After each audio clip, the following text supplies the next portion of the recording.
All right, great. Welcome, everyone. And thank you, Dr. Mulcahy, for joining us today on this beautiful winter wonderland here in Pennsylvania. And we are joining to discuss the subject of psychedelics and how to change your mind. And we're actually going to get into spirituality also. So first, let's have Dr. Mulcahy join our conversation. She is our double board certified medical doctor at Boost, and she's board certified in emergency medicine and in integrative medicine. So welcome, Dr. Mulcahy. Awesome. Thanks, Jen, for the intro. And we are going to have a fun hour here talking about spirituality and psychedelics. I'm going to just go ahead and share my screen here. And everything looking good on your end before I go? Yep, everything's beautiful. Okay, perfect. So what we're going to talk about today is how to change your mind. We're going to talk about spirituality, and we're going to dive into ketamine and other psychedelics from a scientific standpoint. Before we start, I'd love everyone to put in the chat box a comment on how do psychedelics help people. I always like to check in the beginning of the webinar to see what people's level of understanding is. So you can toss them in the chat box. And while you're doing that, I'm going to read a quote. Are you searching for your soul? Then come out of your own prison. That's Rumi. So Rumi is the most highest selling poet in history, and he's a Sufi poet who lived hundreds of years ago. And throughout this presentation, I'm going to have a mix of quotes from both Rumi and then also some modern people as well. So I encourage you to take a look at them. What are we getting in the chat box, Jen? Yeah, Juliet wrote depression and anxiety. And Bob also wrote tap into the subconscious mind. Awesome. And then I'd like to just share the idea of making you more open. And as a Chinese medical practitioner, we're all about opening up and avoiding stagnation, because all stagnation leads to pain and pathology. So whether it's Qigong or Tai Chi or meditation or acupuncture, all of these internal movement arts, there's such a focus on opening. So opening up the mind, body, and spirit. I love that so much. All right, great. So this is a little outline of what we're going to cover today, and you can see that it's packed with a lot of information. First, we're going to go over what is integrative medicine, which I always start pretty much all of the webinars just going over that. Then we're going to talk about spiritual and mystical experiences and what those involve, why spirituality matters. Then I'm going to talk about what is the default mode network and why is that important. We're going to talk about what are psychedelics and entheogens.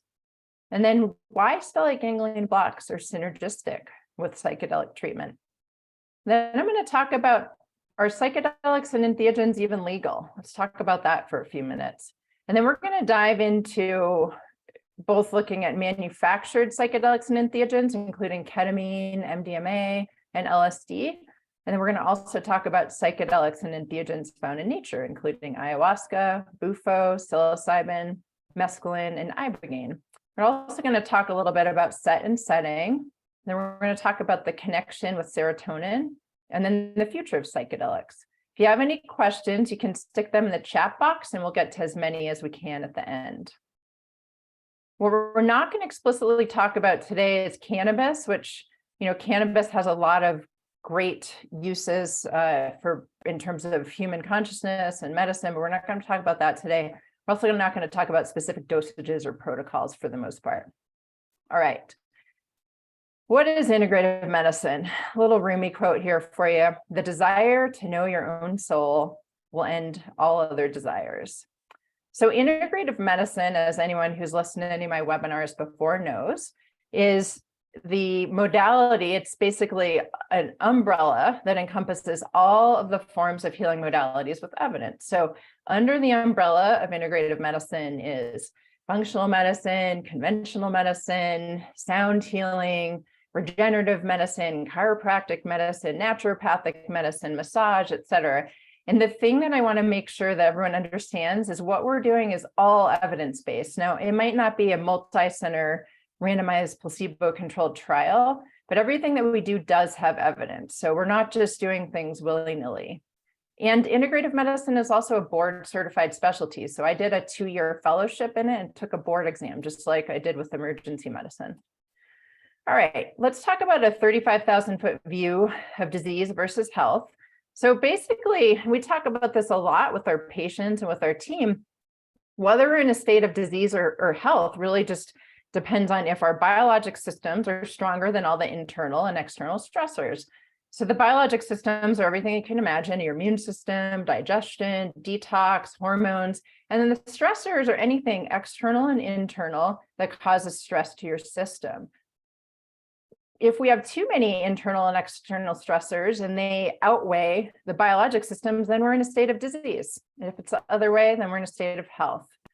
Another thing to talk about with integrative medicine is we look at everything holistically. So we really believe that everything in the body is connected, versus when I worked in conventional medicine for many years, we looked at things by part. So if you had something going on with your throat, you would go to your nose and throat doctor. If you had something going on with your gut, you would go to a GI doctor. If you had something going on with your bones, you would go to an orthopedic doctor. And the way we look at things is everything is connected. And for sure, as we talk about spirituality and psychedelics today, that's the reason that they are both so important is they affect the entire organism.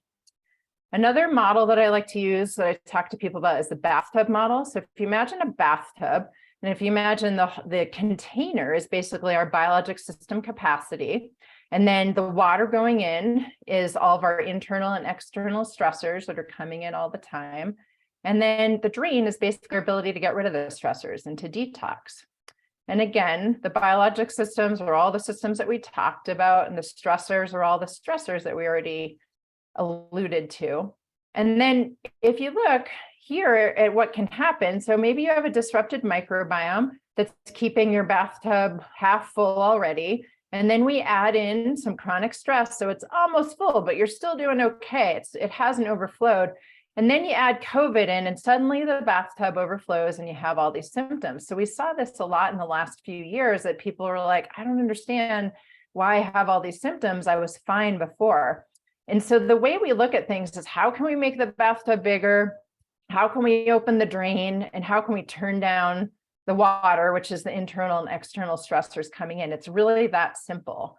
And I want everyone to understand that your body is super smart. Your body is way smarter than my mind. And so all we're trying to do really is help to give your body and your mind what it needs to be in balance, and help take away what it doesn't. And then magic happens and the body gets in balance and you feel good and you can go back to doing everything that you love.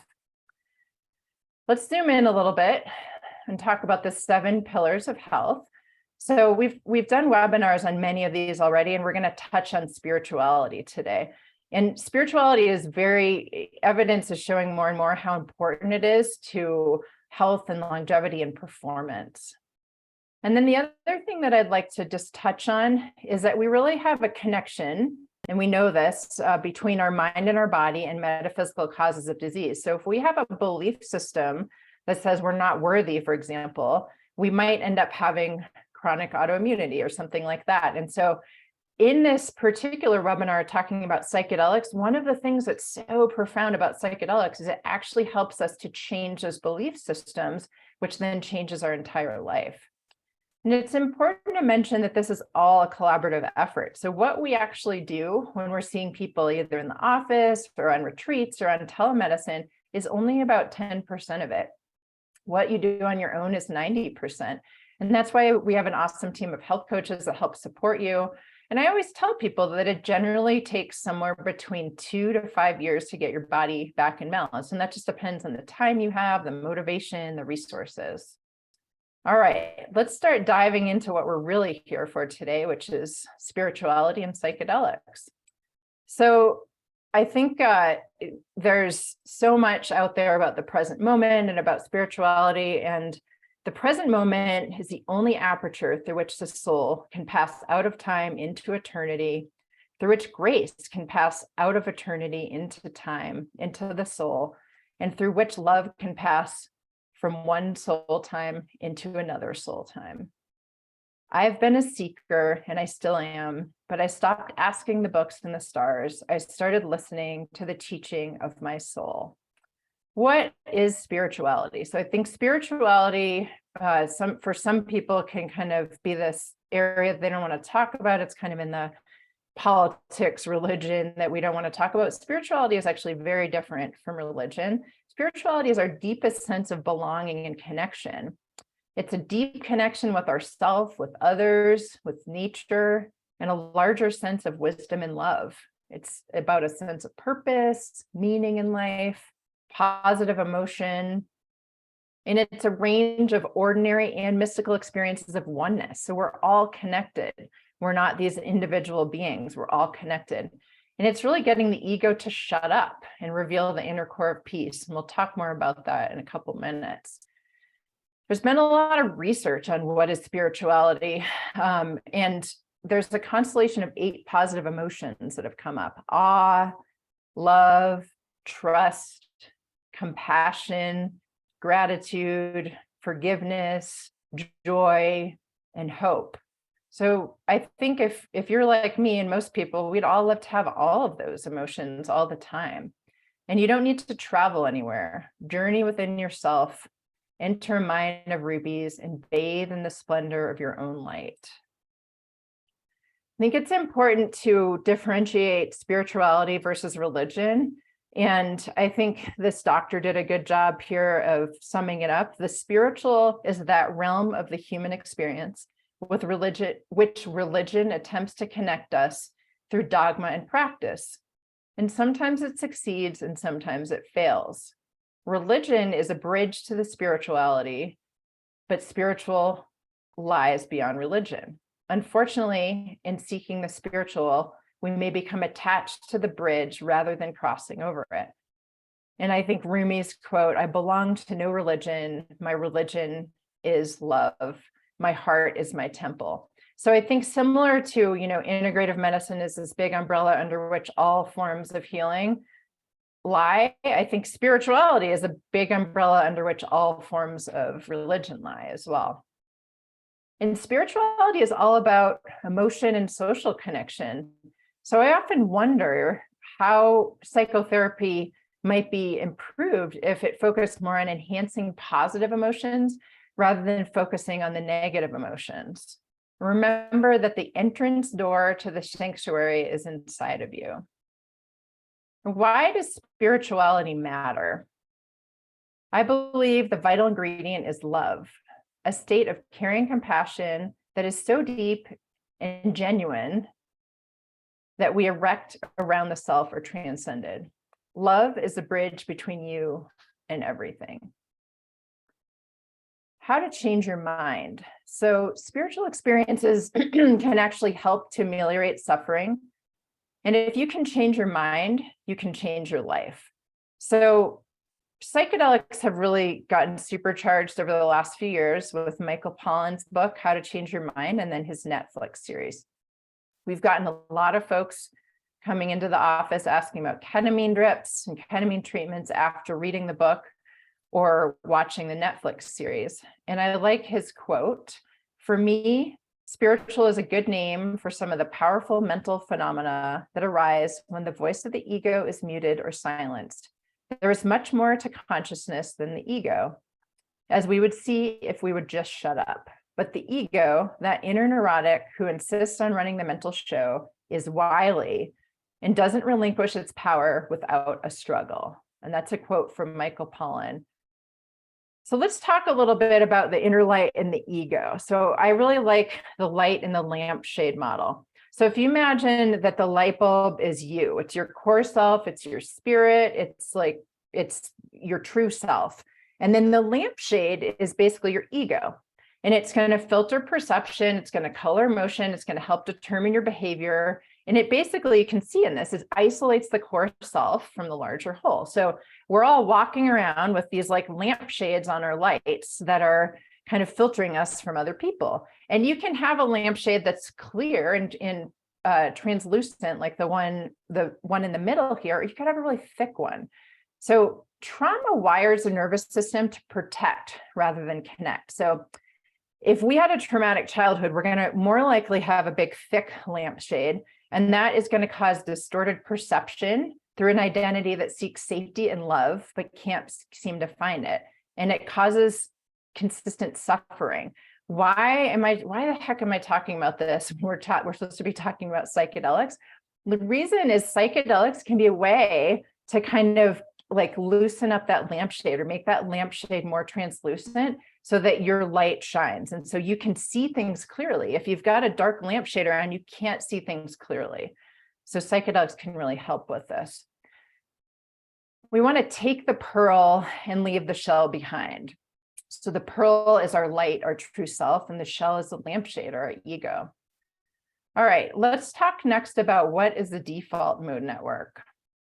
Those who don't want to change, let them sleep. The default mode network, it's basically like what our mind is running on when it's not doing something else. So it's the resting state network. If right now my default mode network probably is not you doing a ton because I'm actively presenting. But if I'm just sitting here and I'm not doing anything, that's kind of where my brain goes. It's the core of who you are, and it's kind of the default center of gravity. And the important thing about the default mode network to know is what our default mode network is going to depend on what our childhood was like. So increased ACEs, and I'll talk about them in a minute, are positively correlated with kind of a messed up default mode network and correlated with drug craving, withdrawal, and all sorts of other things. So the ACEs are adverse childhood experiences. Every patient that comes to see us fills out an ACEs score.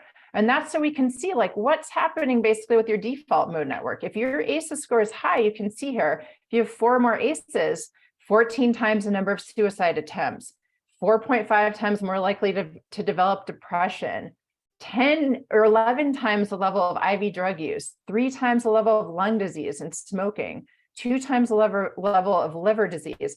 As we study these adverse childhood experiences more and more, we learn more and more that the impact that they have on us. People with 6+ ACEs can die 20 years earlier than those who have none. So it's really a big deal. Childhood trauma disrupts optimal brain wiring. So, and that's because it's back to that ACEs. So from the time really that we start gestating until 11 years, that's kind of the most important time that our default mode network is forming and our constructs of how we see the world. And so if we have a traumatic childhood, our brain wiring is going to get all messed up, and that's going to rule the rest of our life. And the reason I think this is super important to talk about in this webinar today is that's one of the things that psychedelics really at the core are doing, is they're helping to restructure that default mode network so that when we're in a resting state, we go to a good place and not a bad place. So what were your experiences growing up? Were you in a dark swamp with swamp monsters, or was your life like rainbows and unicorns? And if you were in a dark swamp with swamp monsters, that's what your default mode network is going to be like. And if you had lots of rainbows and unicorns, that's what it's going to be like. And we have 3 different main networks in our brain. The central executive network is what I'm using right now to present. The salience network can kind of go between survival or self-care. And the default mode network is kind of like what we're doing when we're not doing anything else. So we kind of want our default mode network to go to a nice place. And because of the fact that childhood trauma is going to disrupt optimal brain wiring, we're going to have this inner critic that's going to tell us that we're unworthy, we're unlovable. We're going to see the glass not only as half empty, but it might be filled with maggots. And the pain and injustice and helplessness keep that default mode network in overdrive. So not only is it sending suboptimal things, it's also in overdrive. So it's telling us all the time we're unworthy, we're unlovable, over and over again. And so psychedelics offer an opportunity to change that. It makes us hyper vigilant, hyper aroused, and hyper ruminating, even at rest. So we could be sitting there on a beach and everything's fine, and we're still going to be feeling all that. So someone taps us and we jump. When we have this disrupted wiring, it's going to cause sleep disorders because messed up neurocircuitry is going to mess up the HPA axis, which is our stress center, the hypothalamic pituitary adrenal axis. And then psychologic pain is stored in the default mode network as well. So it's just going to make everything harder. The nice thing is, if we have a healthy default mode network, that's going to be related to decreased anxiety, decreased depression, increased tolerance, increased memory, increased self-awareness, and increased goal setting. So we talked about that psychedelics can help. There's other things that can help as well. So if you did have a childhood where you kind of grew up with a swamp monster, which many of us did, and you're like, I want my default mode to go to rainbows and unicorns, you can do things to change this. So the things that kind of have the most evidence for changing generally are somatic therapy, exercise, but not overdoing it, social connections, novel and exciting experience, mantras or prayers. And then some of the treatments that we do specifically with Boost are psychedelics, which we talked about, stellate ganglion blocks, which I've done webinars on those, and we'll talk a little bit about those during this webinar. And the shift wave chair, which is this amazing vibration chair, which really helps to calm down that default mode network. All right, let's move into what are psychedelics and entheogens. Wake up. This world that you dream has nothing to fear. So what is a psychedelic? So this is just definition here of characterized or generating hallucinations, distortions of perception, altered states of awareness, and occasionally states resembling psychosis, suggestive or evocative of an altered or hallucinatory state of perception. What's classified as a psychedelic experience? So this is something that we're going to hear this word with mystical and psychedelic experience, is this word that's called ineffable or ineffability. Basically, you can't describe it. It's very common after people have psychedelic experiences that they have this picture in their head, but they can't describe it verbally. Novel experiences, insights, ego dissolution. So that ego, that lampshade, so you can have a period of time while you're experiencing the psychedelic where your thick lampshade goes away and you know what it's like to just be your light. And once you tap into that, then you can tap into it more. So I think that's one of the really powerful reasons that psychedelics are so effective. Timelessness, higher order reality, and third person perspective. Something that's interesting, we're going to talk about the science behind psychedelics a little bit later, but there's kind of this difference between looking at it like through the spiritual lens of ego dissolution and looking at what's happening with neurotransmitters. And I don't think that they're in opposition with each other. It just depends the way your mind works. So just letting you know, we are going to talk about the science as well. What is an entheogen?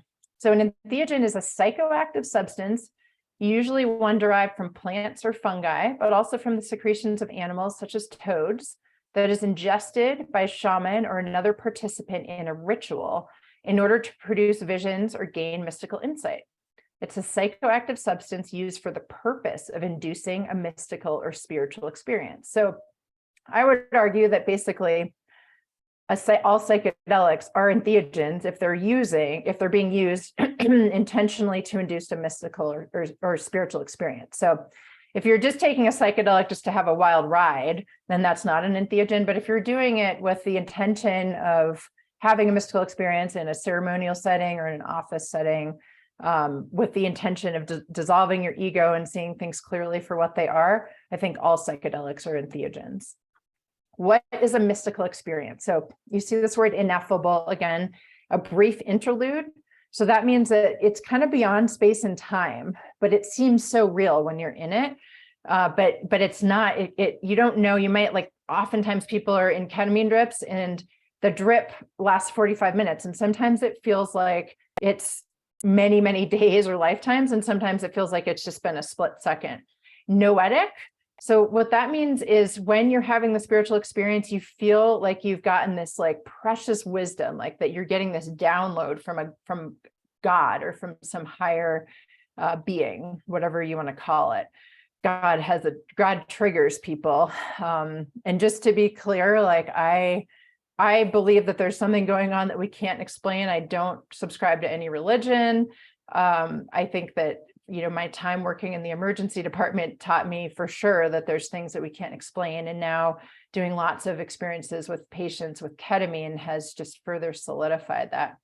And then the experience is passive. So it's kind of like beyond conscious control or volition. So it's coming in, you're wondering like, where are these insights, where these feelings come from? It's kind of like an awakened awareness. So it reorients your attention involuntarily. It gives a sense of love or embrace that's consistent with intimate attachment or bonding. And it gives a sense of self that's distinct and part of a greater oneness. So again, imagine you have a room full of lights with all those lamps on, and then you take with the lamp shades on, and then you take the lamp shades off, and then you see all these distinct individual lights, but they're all connected into the same electrical circuit. So the sense that like we're all connected. Although you appear in earthly form, your essence is pure consciousness.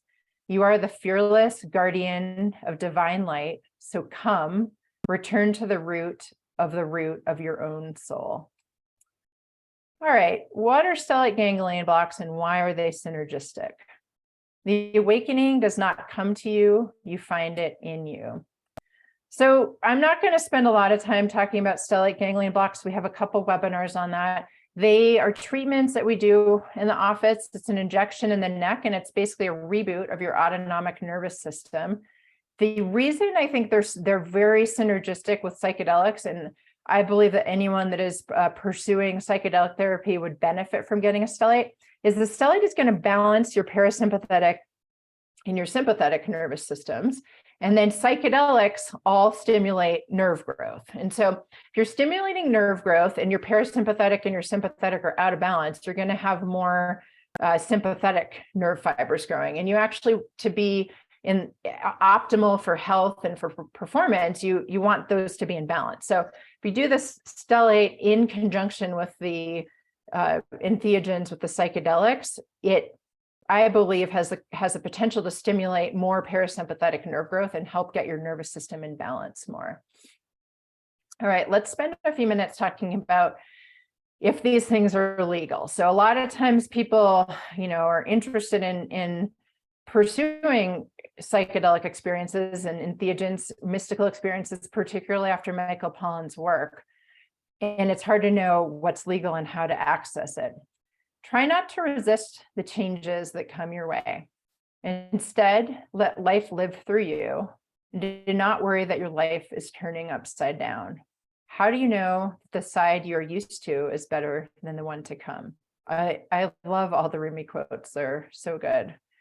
All right, so this is basically a list of all of the drugs out there. Not all of them, but it's kind of a drug map for the different classes of drugs. I want to point out a couple things with this. So red light means that they are not currently allowed in the US. Green light means where they're totally allowed, although you need a license. And then yellow light means they're in the process of being allowed. So note that under the category of psychedelics, we have ayahuasca, LSD, psilocybin, and DMT, and others. We're going to talk about those. Note that ketamine is under the dissociative category, and MDMA, both of which we're going to talk about. MDMA is under the empathogen category. Now, ketamine is an interesting one because depending on the dose, it's more of a psychedelic versus a dissociative. And actually, when you do the dose where it's a psychedelic, that's going to be more effective than when it's dissociative long-term.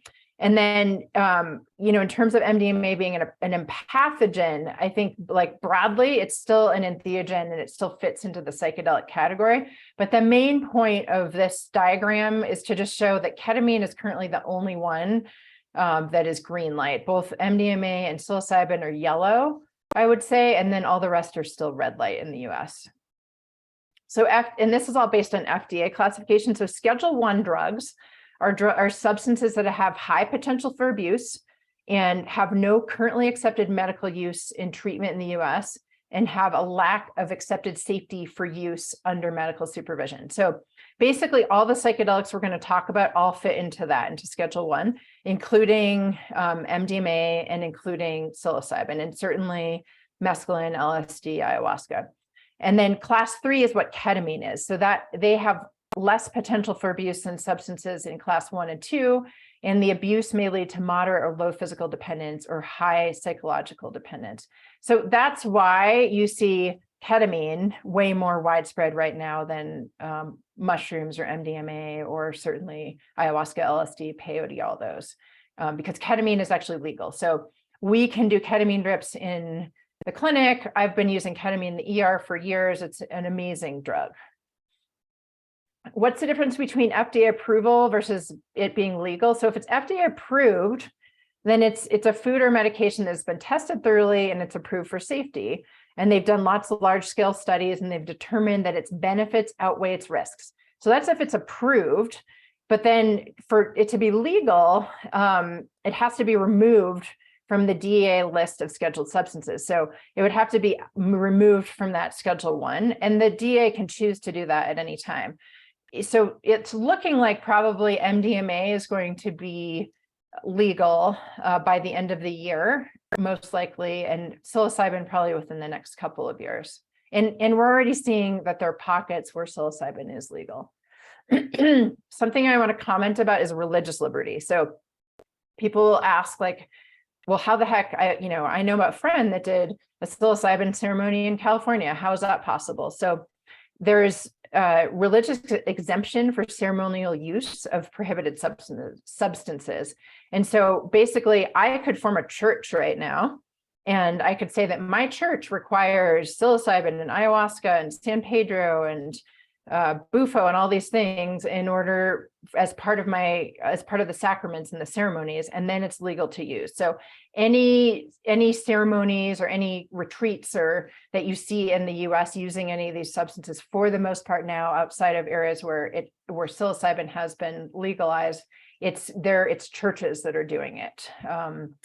And there's some interesting things happening in that space as well, in terms of, most of the time it's not people who actually are churches. They're just looking at the benefit of the potential monetary benefit, I think, with using all these substances.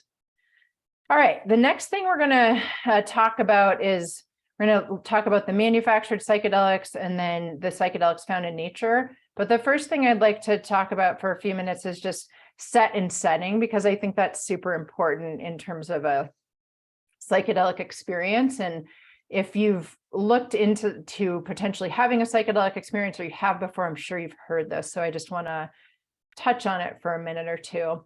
So setting, we have the drug and all the different psychedelics that we talk about, that could be the drug. And then there's the setting. So the setting is like, where are you going to take this entheogen? Who are you going to take it with? What's the environment like? What's your support system? And then the set is, what's your physiology like? What's your state? What's your mental health? What's your history with this? What's happening in your life? All that. So if you have an optimal set and setting, you're going to have an optimal experience. The set refers to your mindset, and that can be something that is just kind of back to the default mode network, like, how are you? So if you're extroverted, if you're open, you're more likely to have that type of experience with the psychedelics. If you are more neurotic, you're more likely to have that type of experience. So that's just important to know up front. And I also think when people have high anxiety and then they get a stellate, that helps to balance things, and it helps them to have a more optimal psychedelic experience. And then setting refers to both the physical and the social environment. So with the setting, there's an individual versus ceremony. So I could go and have an ayahuasca experience with just myself and a shaman, or I can do it in a ceremony. And there's pros and cons to both of them. So, when you're in a ceremony, you're going to have whatever's happening around you is going to impact you. And many people will argue that we heal in community and that ceremonies are better. Other people will argue that you're getting impacted by the other people around you. It's hard to stay internal. There are people doing studies on this, comparing the efficacy of ceremonial healing versus individual healing. I think access to nature certainly is helpful for us healing. We evolved in nature rather than doing an ayahuasca ceremony in a basement, for example. Music is super profound in helping our nerves rewire in our brain. And so when they've studied this, and Johns Hopkins has done extensive research on psychedelics, more with psilocybin, I think, than anything else in MDMA. And it turns out that Western classical seems to have the best effect, and it's the most researched. But basically, it's bringing out those theta waves, which are the relaxation waves in the brain. And there are lots of playlists out there.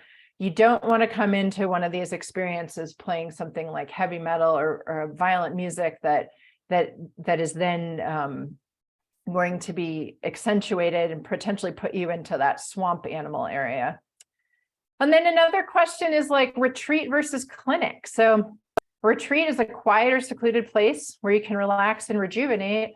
And a clinic is a space run by a certified medical practitioner who has the training and legal ability to treat and diagnose disease. So a lot of retreats are really like beautiful settings, and it's really nice to be there. And I will say, having gone on many retreats, as a medical doctor, sometimes I'm kind of looking around wondering, like, who's making sure that everyone's safe here? Like, when we do ketamine drips in the office, everything is super safe and controlled, and there's almost no chance of anything going sideways.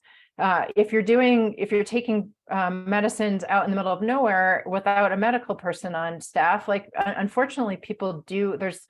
There's lots of stories of people dying doing some of these psychedelics. So I would argue, why not combine the two? So we can have a retreat where we also have medical personnel. So I think that's like back to integrative medicine. We're combining all of the best of, things 5,000 years ago with all of the best of what we have with modern medicine. So with that, we formed mind elevation psychedelics retreats where we actually do the stellates and the ketamine in a beautiful setting. So that's we're trying to push this whole space forward by combining the safety with the benefit of balancing the autonomic nervous system in a community healing setting with the retreat. All right. Manufactured psychedelics and entheogens. The first one we'll talk about is ketamine. So very briefly, or very, simply, ketamine is going to increase GABA, which is your most chill out neurotransmitter, and it's going to decrease glutamate, which is one of your most excitatory neurotransmitters. When we do it in the office, it's a 40-minute drip for treatment-resistant depression, an 80-minute drip for pain. And the data is over doing 6 drips over 2 to 3 weeks to have a greater long-term effect. So with all of these treatments, what we're basically doing is stimulating nerve growth, making connections to change the way that we see the world, to take away that thick lampshade. So if we just do it once, it's like removing the lampshade, but then 2 weeks later, the lampshade comes back on. So if we want to keep the lampshade off, the data currently is on doing 6 drips in a period of 2 to 3 weeks. I think combining with the stellate makes it even more effective. I personally, for what we're doing in the office, I like IV because I can make the perfect experience for everyone. So no one ever is going too far, and if they do, it's 2 minutes. So I can adjust the drip. If you say, hey, I'd like it higher, I can adjust it. It's higher in 2 minutes. If you say, hey, this is too much, I adjust it and it's lower in 2 minutes, which is very different from, the psilocybin ayahuasca ceremonies, where if you take too little, you kind of take too little. Sometimes they'll offer you more. If you take too much, you're like on a ride for many hours and you can't really get off. So I think ketamine is super smooth, also minimal side effects. So how does it work? So it's basically, and this is where we start to get nerdy and scientific here, but basically it's all about that glutaminergic system, and the NMDA receptors are what are being used here. And when something of note, so glutamate is this excitatory neurotransmitter. So when this is upregulated, pain signals are going to be sent to the brain, anxiety, we're going to just be worked up. And so what it's doing is kind of calming this all down. You can see how this looks here. So ketamine is going to bind to the receptor, and then it's going to block those little sodium ions from going through. And it's basically going to like down-regulate our system and make us feel more relaxed.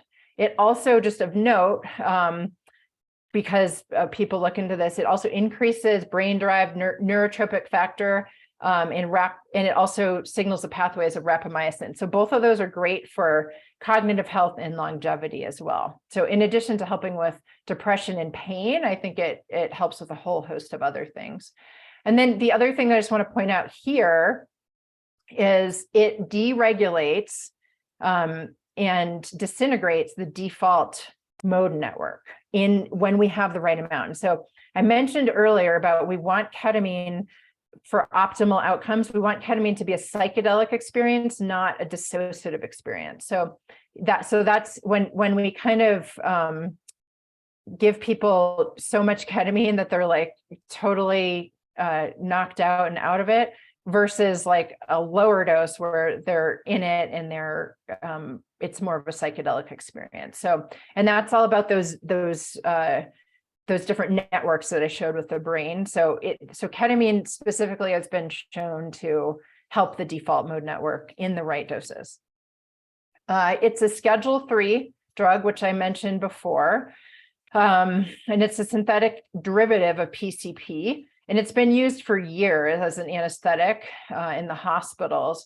It can be taken oral, it can be taken snorted, it can be used IV, IM, rectal, lots of different ways. It's currently FDA off-label for treatment of treatment-resistant depression and pain as well. But I think it's probably with most of these psychedelics, it would be beneficial for almost anyone to just kind of help basically remove that lampshade and just help you to be your true self. However, in terms of like what's legal, what is hopefully going to be covered by insurance more and more, it's for treatment-resistant depression and pain. People usually feel pretty good right after the drip, and it can last several days to weeks. The reason we want to do more drips is to make it last long term. It helps to modulate dopamine, serotonin, and norepinephrine. So those are all neurotransmitters that make us feel good. And then they also bind to our opioid receptors, which is why we have a decrease in pain with ketamine. This is just a little diagram that I'd like to show briefly, just to show how IV versus IM ketamine works. So when we do an injection into your muscle of ketamine, you're going to get this huge spike, and then it's going to come down, versus IV, it's kind of nice and even. We can also do oral as well, which is going to also be more even, but that kind of depends on your absorption. So in the office, we usually do IV. Obviously, we can't really do IV in a group ceremonial setting, so we use oral for that. And what's it going to feel like? For most people, I would say their first experience with ketamine is kind of like an open mind, open heart, rainbows and unicorns. It's usually pretty nice. Oftentimes when people do 6 drips, at some point they'll kind of go into some inner swamps and work through some stuff. So it's not usually 6 amazing drips. Usually stuff that happened in childhood or potentially past lives will come up for you to really sit and work through it. All right, MDMA, otherwise known as ecstasy or Molly. So the main thing that MDMA is going to make you feel is euphoric. It's going to increase your energy. It's going to reduce your appetite, but the main thing is euphoria. That's why it's called ecstasy. And it comes in a pill form, and it's yellow light. There's currently a bunch of trials that are going on, and hopefully it's going to be FDA approved this year. So it has affinity for various serotonin receptors, and it's going to increase some of those neurotransmitters that I just talked about with ketamine, like oxytocin, dopamine, norepinephrine, that make us feel good. You don't have visual hallucinations with MDMA. Usually it makes you feel euphoric, lowers your inhibition, increases what you can feel and your energy. It opens you up. It makes you more empathic. So it's a great adjunct for couples therapy, for example, and lots of people are doing that. And just opening, a lot of people over time will kind of close down that feeling side of themselves. So it's a way to open that up. And, you know, this is just looking at how does it work in the body? So it's going to come in through your mouth, and then it goes to your stomach, and then it's going to go through your circulatory system, and then it ends up in your brain, where it acts on everything where you feel it. And then it gets, metabolized in your kidney and then out of your body. So these are some doses on the right side, but like I mentioned, I'm not going to dig into doses too much. MDMA, like all these can cause some side effects as well. So MDMA can cause all these side effects as well that are negative. And I didn't mention ketamine can cause elevated blood pressure, elevated heart rate. It can cause headaches and nausea as well. So when we do the ketamine drips, we add magnesium. We also front load them with usually with NAD and some methylation support as well, to just basically help give your neurons everything they need to have an optimal experience. All right, and the next thing we're going to talk about is LSD. So LSD is also red light, Schedule 1 in the US, and it's a synthetic derivative of a chemical that's found in rye fungus. And it activates the serotonin receptors as well, but also dopamine. So dopamine is kind of that neurotransmitter that we get. It's our reward chemical. Like if we win a race, or we, do something where we get high fives for, that releases dopamine. Anything that we get a hit from. Dopamine is also released by like eating sugar and cocaine and drugs and things like that. So, and it makes us feel good. So we really want it. LSD lasts a really long time, and the experience includes lots of visual hallucinations, lots of increased sensory perception, also euphoria, ego dissolution, and it also makes you feel more empathic. So it makes you, like, these psychedelics that make you feel more empathic, make it easier to sort of navigate what's happening in your life, because you have a lot of empathy for what other people are going through. And then when they do neuroimaging of people on LSD, it shows expansion of various brain regions and activities involved in visual processing and hallucinations. Ego dissolution related to the disintegration of resting state networks. So again, this is back to that default mode network. It's going to help to disintegrate that. And it's not like that's going to go away. It's just kind of disintegrating that temporarily so that you can rebuild it to the rainbows and unicorns. And then there are some studies looking at LSD associated psychotherapy for mood disorders, and also for alcohol use disorders and cluster headaches. And with all of these, we haven't talked about this much, you can microdose them. So with microdosing, the idea is you take a small amount every day. You're not going to get that full effect, but it's going to have that same impact on your neurotransmitters, and it can be helpful for therapy and just for working through things, and just kind of looking at the world as more rainbows and unicorns. All right, now on to entheogens found in nature. So the first one we're going to talk about is ayahuasca. DMT is really what is the primary neurotransmitter in ayahuasca, and you can get DMT as a chemically manufactured product as well. Basically, all of these different substances, people are studying it in IV use and chemically manufactured as well. But I'm going to, for the purpose of this talk, I'm going to talk about the actual form that we use in ceremonial settings in nature. So ayahuasca is derived from a vine. It comes out of the Amazon, and they basically brew it and make a brew. And they have to add something that's called an MAO inhibitor in order to actually make it work and last. So it's not just the ayahuasca vine. If you just got some ayahuasca and brewed it up and tried it, you wouldn't really get much of an impact from it. It's certainly red light. And this is a picture. Ayahuasca is done ceremonially either in a group like this, and there are tons of big ayahuasca retreat centers in places like Costa Rica and Peru where they're legal. And then people also do individual ceremonies as well, but I think they're usually being facilitated by a shaman or medicine people. It's a Schedule 1 drug in the US, and it's naturally occurring in some animals and plants. So DMT is actually what our brain produces when we're having dreams. So that's what produces our dreams. And it works on the serotonergic receptors, a bunch of them, as you can see here. And it's going to increase norepinephrine and increase serotonin release as well. The experience, so ayahuasca is called the mother. So in a ceremonial setting, the shaman will talk about the mother is here to give you a lesson of what you need and how you need to change. In this picture here, this drawing, you can see the woman has a little container that she's holding. So ayahuasca it's poisonous to humans, and it actually causes people to purge, to vomit, and to also have diarrhea. And it's super important before ayahuasca to cut out certain drugs that are MAO inhibitors, including things like kava, because that can potentiate it and can make it dangerous. So there definitely are stories and reports of people dying from using ayahuasca. So in ayahuasca ceremonies, everyone has a purging bucket. And from a shamanic standpoint, the idea is you're purging something that no longer serves you anymore energetically.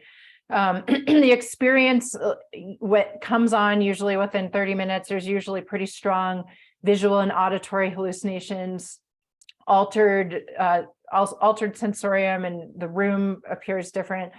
Oftentimes there's mystical experiences that we talked about, and oftentimes people feel things in their bodies, and we'll also see non-human forms come in. So this also, ayahuasca also shows ego dissolution. It's another substance that can help to kind of reboot the default mode network. And it also has been shown to increase theta and delta sleep states, so which makes sense because DMT is associated with REM sleep. And there's also research that's being done on ayahuasca in ceremonial settings and otherwise, and it has benefits for anti-inflammatory potential as well. Like ayahuasca is, there's people doing ayahuasca ceremonies all over the place, and I think there's a lot of benefit to ayahuasca, and I do worry about safety in certain settings if people aren't paying attention to the risks. All right, the next one that we're going to talk about is a different form of DMT. So ayahuasca is just DMT, and this is 5-MeO DMT. And the form found in nature is from a toad, and it's called Bufo. And you can just like buy a bag of 5-MeO DMT online. It's kind of wild. You can also buy ayahuasca vines online. So I worry, like, I think these things have incredible potential benefit for health and for humanity and consciousness.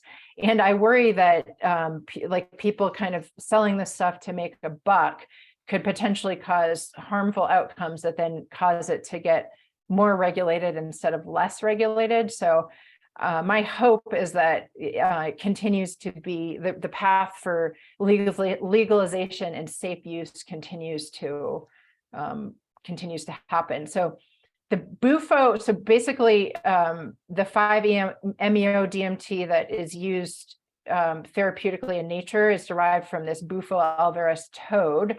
And there's all sorts of questions around the ethics of that. And, you know, people who are using this medicinally will say, oh, we get our 5-MeO DMT from toads that are raised or sustainably, and they have nice lives. But the reality is, for them to release this substance, they have to be under stress. So there's lots of arguments around that. They do manufacture it, and it can be used that way as well. It's a Schedule 1 drug in the US, and it's naturally occurring in the skin and parotid glands of the Sonoran desert toad, the Bufo. And like I said, the toad has to be under stress for it to be released. And the secretions are dried, and then they're usually smoked or inhaled or vaporized. And there are people that are doing studies on the synthetic forms as well. Out of all the different psychedelics, this is super highly potent and doesn't last that long. It has really strong auditory, visual, time perception, ego dissolution, all this stuff. It's very similar to what happens with ayahuasca or DMT or psilocybin, but it's really fast and doesn't last that long. It also helps with the default mode network. You can see up at the top the difference between DMT and 5-MeO DMT. They're very similar. There's just a little area added on. And there's studies looking at the benefit for depression, anxiety, PTSD, improvements in affect and cognition. So all of these basically are showing the same thing, that when our brain is more in balance, when our wires are the way they should be and going to rainbows and unicorns, all these things are going to improve. So I think there's lots of different pathways, lots of different portals to that. The next thing we're going to talk about is psilocybin. So psilocybin, otherwise known as magic mushrooms, there's tons of different types. And from a shamanic standpoint, the psilocybin, the mushrooms are referred to as Niños Santos in Spanish, little children, basically. So the mother, the ayahuasca comes in and gives a really clear message as a mother. The children, the message is a little bit less clear. So you might get a message from ayahuasca that you need to heal your relationship with your mother, and it's really clear. With Niños Santos, it might not be as clear. So you have this experience, and afterwards you're trying to figure out what the message was. It's a Schedule I drug in the US, and this is just looking at the chemical structure up here, and you can see it's actually quite similar to serotonin.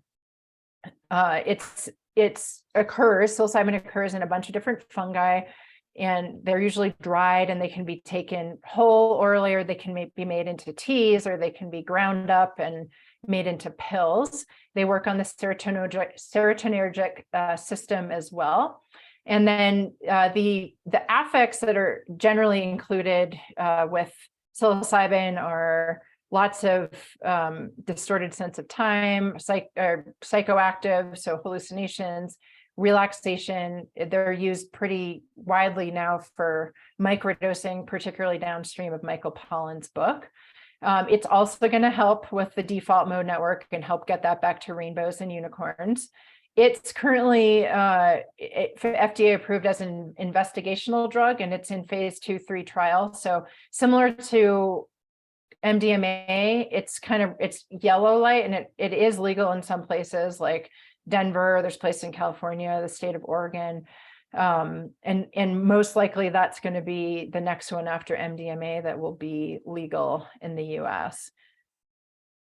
These are just some of the many strains of psilocybin. There's tons out there, and they do different things. So, depending on what you're looking for, if you're looking for a real embodied experience, emotional experience, if you want to feel light, there's lots of different types. So as mushrooms are becoming more and more available, it's important to ask what kind of mushroom you're getting. And the other thing with microdosing is anyone on the street could buy some mushrooms and grow them and then grind them up and put them into pills. And with microdosing, you don't actually have a psychoactive experience. And so if someone is processing them who doesn't know what they're doing, you might end up buying a bunch of mushrooms that aren't actually doing anything. And I was talking to a mycologist recently who grows these, and she was saying there's so many people that are selling inactive forms of psilocybin. So I would just say with all of these, it's kind of the Wild West, and do your homework. So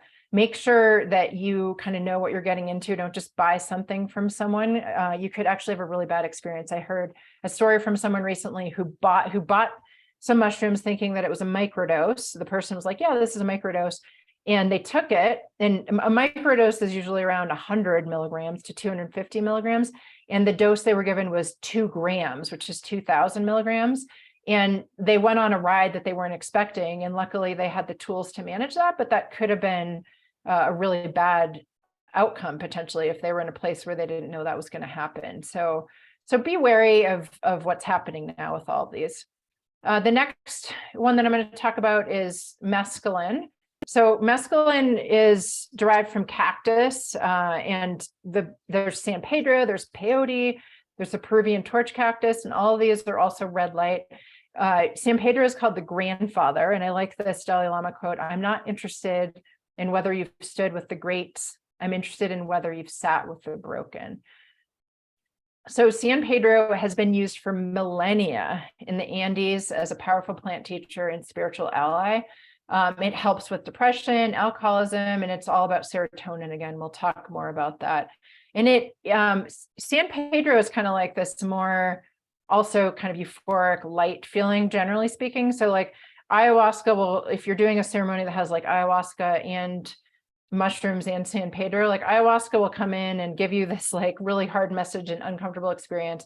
The mushrooms, the Niños Santos, the children will help you to work on inner child stuff, what happened when you were a kid, and it's going to be a little bit less clear.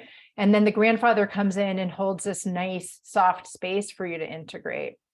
this is from a shamanic perspective. So they are cactuses. It is Schedule 1 in the US, although there is protected use for churches, much like all the other ones that I talked about. It's a naturally occurring alkaloid that's from various cactuses, and it works on serotonergic and alpha-2 adrenergic receptors.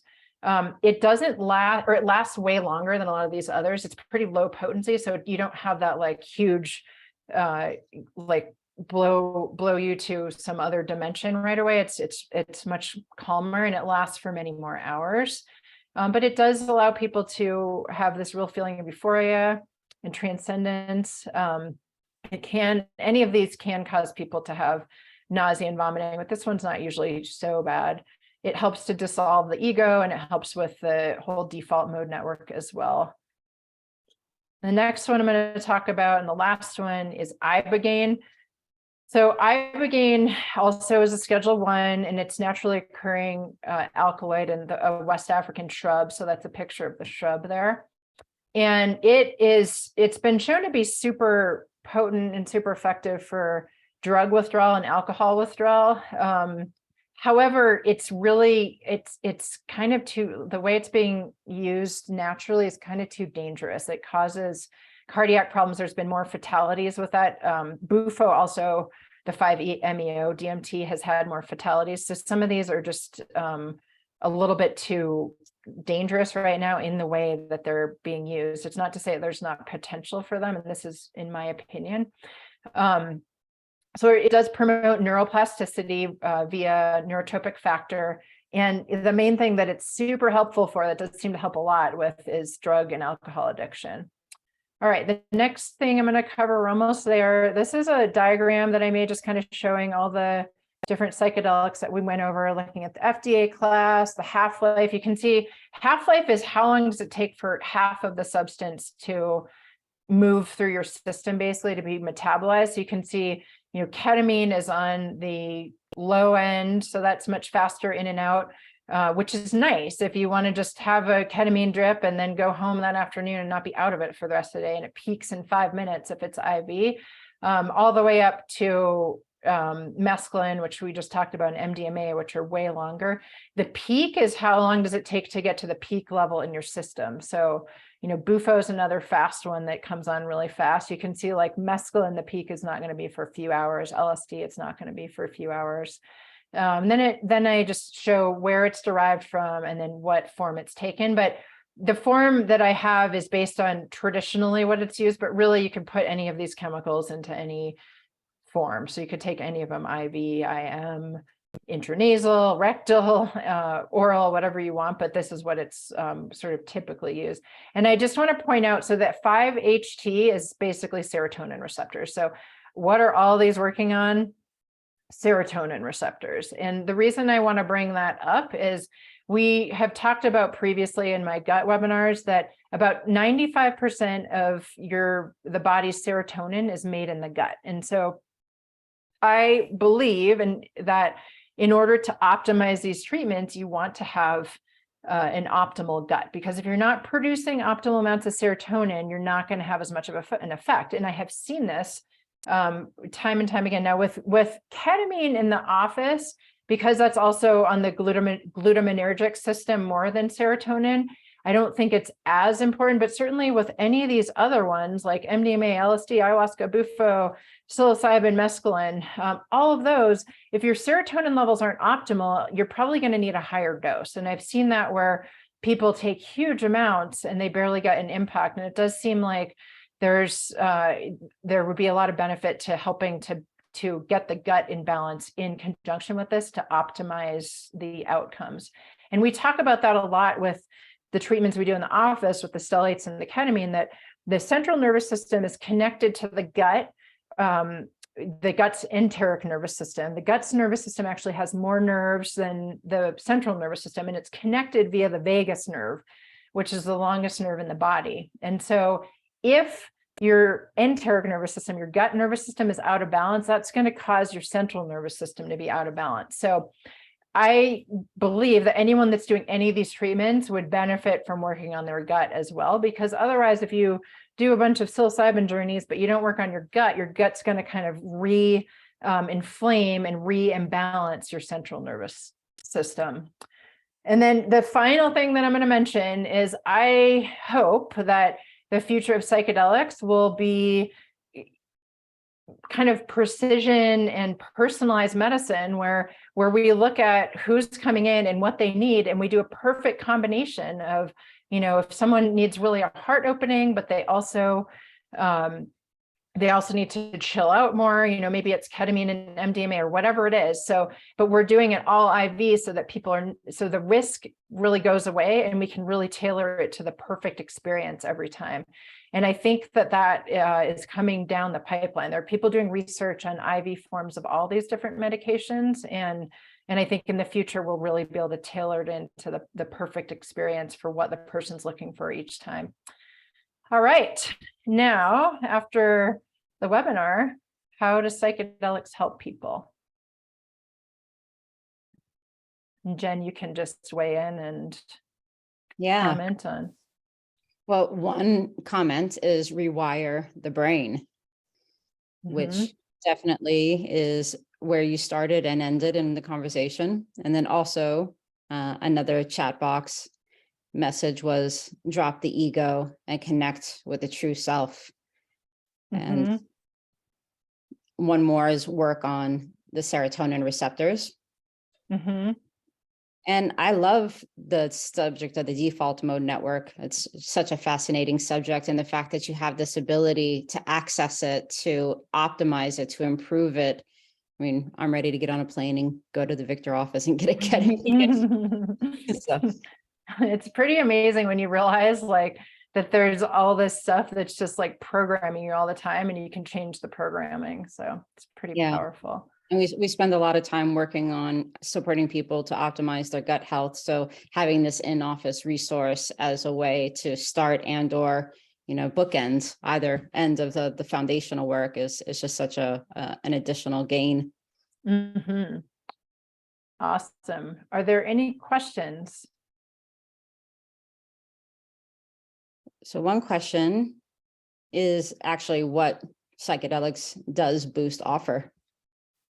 Yeah, good question. So at this point, the only thing we offer is ketamine because that's the only thing that's legal. And certainly as MDMA becomes legal and psilocybin becomes legal, we will most certainly integrate those into our treatments in the office and into our retreats. One more question coming in asking around recommendations around psychedelics. Like which psychedelic to use? If you're a first-time user, if there's So I think that if you're a first-time user, IV ketamine is the way to go. It's super smooth. Like I was saying, I can control it. So you're not in for a ride. It's a short experience. You're not going to be out of it for the rest of the day. You're very unlikely to have negative things like nausea, vomiting, anything like that. So I think that's the great on-ramp. Most of the time, the first experience is pretty rainbows and unicorns. So that's, I think, the best one to start. And kind of adding on to that is if you wanted to come to the Boost office and actually experience a ketamine infusion, then how to prepare your body before coming to the office? That's a great question. So before we do any ketamine drips for anyone, we do an hour-long integrative telemedicine consult where we look at what is best for you in particular. But in terms of some overall things that I would recommend, if you're getting a ketamine drip somewhere else, certainly anything that's going to decrease the inflammation in your body is going to help. So I was talking about working on the gut, and then having intentions going into the drip is also helpful. So we talked about that set and setting. So having a good mindset with your intentions of what you want to get out of the experience is going to help you. And I oftentimes will tell patients, imagine you're putting in an order to the cosmic waitress. Imagine that there's a waitress out there in the cosmos who is listening to what you have to say. And if you're 6 months from now, I I want to feel peace in my body. 6 months from now, I want to have an awesome relationship with my son, whatever it is. And the cosmic waitress is writing these things down. And instead, oftentimes what we're doing is we're ruminating over like, oh, I feel so bad. I have so much pain. And the cosmic waitress is like writing that down. Oh, I guess she wants pain. I guess she wants to feel bad. So really getting clear on your intentions and trying to like, just like think about that. That's really setting everything in motion. And then the treatments like the ketamine and the stellates just supercharge those intentions. Awesome. And one last question is, will the 2023 retreats be listed soon? Yes, good question. We're hoping to have that website up by the end of the week. So that'll be really soon. But I can tell you it's going to be the end of March, and then over the solstice are the next 2 retreats. Well, that's all the questions. So thank you, Dr. Dave. Thank you so much, Jen. And I just wanted to quickly let everyone know the next webinar will be in a couple weeks. We're going to do these basically every 2 weeks, more or less. So it'll be February 7th, and that's going to be a tour of all the toys in the office. So the PMF, the shift wave chair, Juve, and the shockwave, and that will be the health coaches and the office staff, just kind of showing you around there. And then on Monday, February 20th, I'm going to do a webinar on how peptides can help you live your best life. So that's a good one to tune into as well. Awesome. Thanks so much, everyone, for joining. And thanks so much, Jen. Thank you. All right. Have a good afternoon. Take care.